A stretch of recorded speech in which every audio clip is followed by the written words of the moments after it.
বর্ণাঢ্য শোভাযাত্রার মাধ্যমে সেফ ড্রাইভ সেভ লাইফ কর্মসূচি পালন করল পুরুলিয়া জেলা পুলিশ। জেলা সংস্কৃতির হাত ধরে এই সচেতনতামূলক কর্মসূচি পালন করা হয়। শোভাযাত্রায় অংশ নেওয়া বিভিন্ন স্কুল পড়ুয়াদের হাতে সচেতনতার বার্তাবহ প্লাকার্ড ছিল। পুরুলিয়া শহরের মানভূম ভিক্টোরিয়া ইনস্টিটিউশন চত্বর থেকে ওই বিশেষ অভিযান শুরু হয়। জেলা শাসক ডাক্তার রজত নন্দা, জেলা পুলিশ সুপার অভিজিৎ ব্যানার্জি ছাড়াও জেলা প্রশাসনিক ও পুলিশ আধিকারিকরা ওই শোভাযাত্রায় অংশ নেন। ছিলেন নির্বাচিত জনপ্রতিনিধিরা। শোভাযাত্রায় শেষ হয় ট্যাক্সি স্ট্যান্ডে। সেখানে একটি অনুষ্ঠান হয়। ডিপার্টমেন্টগুলো আছে, পুলিশ প্রশাসন, civil administration and other stakeholders, তাদের সকলের সম্মিলিত প্রচেষ্টায় 2023-এ সেই সংখ্যাটা 10,000-এর নিচে নেমে এসেছে।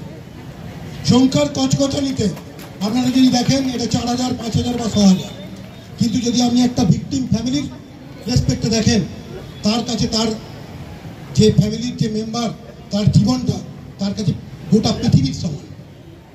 তাহলে আমরা বলতে পারি আজকের ডেটে 2023 সালে যেখানে গোটা ইন্ডিয়াতে প্রায় 2.5 লাখ মানুষ তাদের মূল্যবান জীবন রাস্তায় দিয়ে এসছেন, সেখানে পশ্চিমবাংলায় সংখ্যাটা 9,000 সামথিং। আমরা যদিও একটা প্রাণও ইম্পর্টেন্ট, আমি কখনো জীবনকে তার সংখ্যা দিয়ে বিচার করতে চাই না, কিন্তু অন্যদিক দিয়ে যদি ভাবেন পজিটিভলি, আমরা রাস্তাতে যে 6,000 জীবন খোয়াতাম প্রত্যেক বছর এক্সট্রা, সেটাকে আমরা প্রিভেন্ট করতে পেরেছি সেফ ড্রাইভ সেভ লাইফ।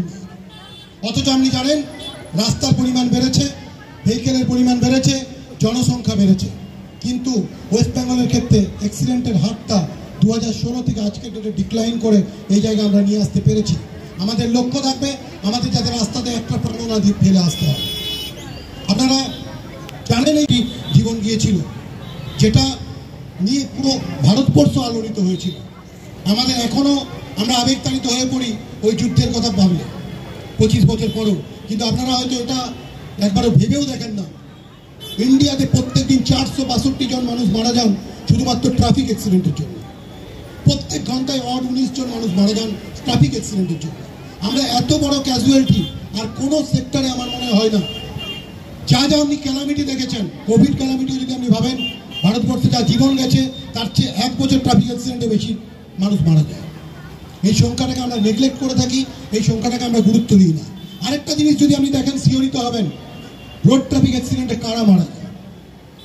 দেশের যে যুব সমাজ, 18 থেকে 45 বছরের যে অংশটা, যে শ্রেণী, যারা উৎপাদক শ্রেণী হিসেবে আমরা জানি, যারা মোস্ট রিসোর্সফুল, একটা দেশের ইকোনমিতে তারা সবচেয়ে বেশি অবদান রাখে। একটা ফ্যামিলির যে প্রয়োজন মেটানো, বেসিক নিড মেটানো, তাতে যার সবচেয়ে বড় ভূমিকা থাকে। আমরা দেখেছি 80% জীবনটা ওই 18 থেকে 45 বছরের বাচ্চাদের, মানে মানুষের যারা বয়স ভিত্তিক যারা আছেন তাদের মধ্যে আমরা বেশি দেখেছি। 80% লোক 18 থেকে 45 বছরের মধ্যে। ডেফিনেটলি এমন কিছু অ্যাক্সিডেন্ট আছে যেটা রোড ইঞ্জিনিয়ারিংয়ের জন্য হয়, এমন কিছু অ্যাক্সিডেন্ট আছে যেগুলোকে প্রিভেন্ট করা বা অ্যাভয়েড করা পসিবল হয় না।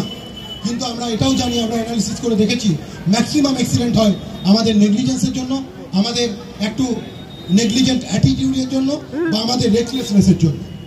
Bureau report, Bengal views.